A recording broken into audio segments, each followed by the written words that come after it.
جوان تاجیکی بلاگر اینستاگرام و یوتیوب بود از دنیا گذشت. اما بینید که از صحیفه اینستاگرامش چیها برآمد. استغفرالله. همش از همین تلفن آغاز می شود. می گوید مؤلف: السلام علیکم و رحمت الله و برکاته.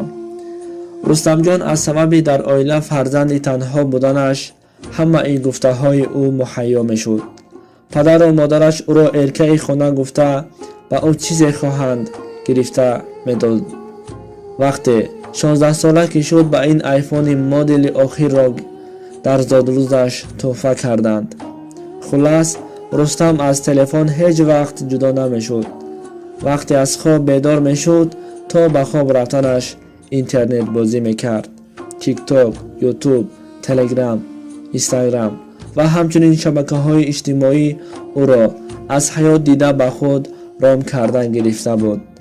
از همه دهشتش همین که تلفن به سبب مرگ او شد. وقتی تلفن کافته از راه می گذشت که ماشین او را زیر کرد و در تگ ماشین مانده به هلاکت رسید. رستم را دفن کردند.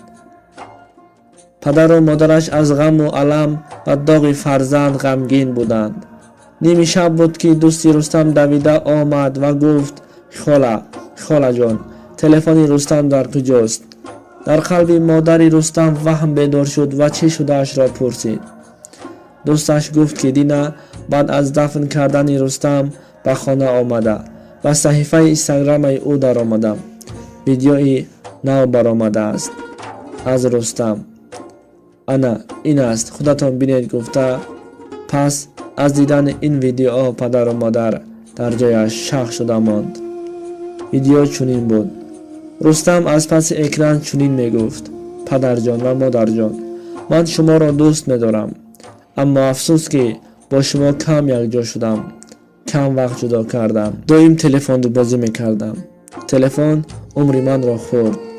با همسرانم مصلحتم این است که با تلفن بسیار رام نشوند. سر من را تلفن خورد. برای نزدیکانتان بسیار وقت جدا کنید. راننده عیب ندارد.